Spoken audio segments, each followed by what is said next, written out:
So kanina nga lamang po ay muli na namang nagpakitang gilas ang kinakatakutan na undefeated knockout artist ng light heavyweight division sa kontinente ng Europa na si Gradus Cross. Ito po ay nang dahil sa 1 minuto lang sa round 1 ang kinailangan niya upang tapusin ang kanyang katunggali na si Sean Hemphill. Agad po kasi niya itong binugbog at pinaulanan ng sunod-sunod na power combinations, dahilan kung bakit napilitan agad ang referee na ihinto ang laban. Kaya naman nakuha ni Cross ang panalo via first round technical knockout. Dahil sa tagumpay na ito ni Cross, ay umabante na ang kanyang napakalinis na record ngayon sa 12 wins with 11 knockouts at walang talo. Habang ang kanyang katunggali naman na si Hemphill ay lumagapak sa 19 wins with 11 knockouts at 4 na talo. Dahil sa sunod-sunod na impresibong mga knockout na panalo ni Cross, kaya naman hiling ng mga fans na dalhin na umano ito sa Amerika upang masubukan kung maibubuga ba talaga ito pagdating sa mga bigating pangalan ng boxing. Sa edad po kasi nitong 25 anyos, ay lahat pa lamang sa kontinente ng Europa ginagawa ang mga laban niya.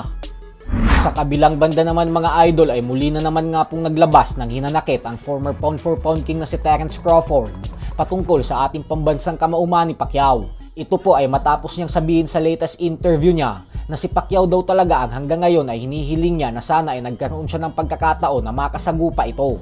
Giit ni Crawford na alam niya daw kasi sa sarili niya na kung nagtuos daw silang dalawa ay 1000% umano na knockout ang sasapitin ni Pacquiao sa kanya. Sa katunayan umano ay napakadami na daw na beses na naka-line up na upang magtuos silang dalawa. Subalit hindi umano nauubusan ng rason at mga dahilan ng ating pambansang kamao upang hindi matuloy ang kanilang laban. Paliwanag ni Crawford na kung nagkaroon lang daw sana siya ng tsansa na makalaban si Pacquiao, ay panigurado na mas matinding legasiya ang meron siya ngayon nang dahil sa naisama niya daw sana sa listahan ng mga tinalo niya si Pacman. At hindi lang umano basta-bastang tinalo dahil katulad umano ng ginawa ni Marquez kay Pacquiao, ang sasapitin nito sa kanya kasi papatulugin niya din daw ito. Kaya naman hanggang ngayon ay hindi pa rin matunawan si Crawford na hindi siya nagkaroon ng oportunidad na gawin ito kay Pacquiao.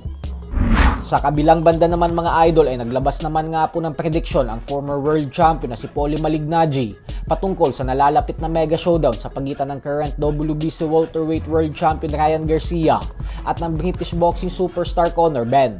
Ayon kay Malignaggi ay ina-knockout lang daw ni Garcia si Benn ang walang kahirap-hirap, kung saan nakikita niya umano na hindi ito aabot ng 6 na rounds at magtatapos na agad ang laban.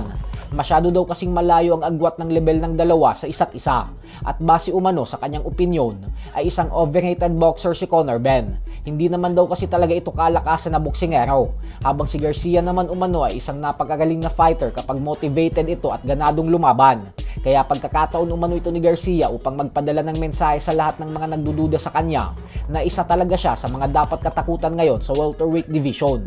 Lalo pat malaking pangalan din daw itong si Conor Benn. Kaya tingnan na lang po natin kung tatama ba ang prediction ni Malignaggi o sasablay. So hanggang dito na lang po muna tayo mga idol. Sports Talk PH, kakaiba ang laban ng mga Pinoy. Lakas at dedikasyon ng armas ng tinuon. Damaong nagbabaga, ang sayo ay babaon. Mga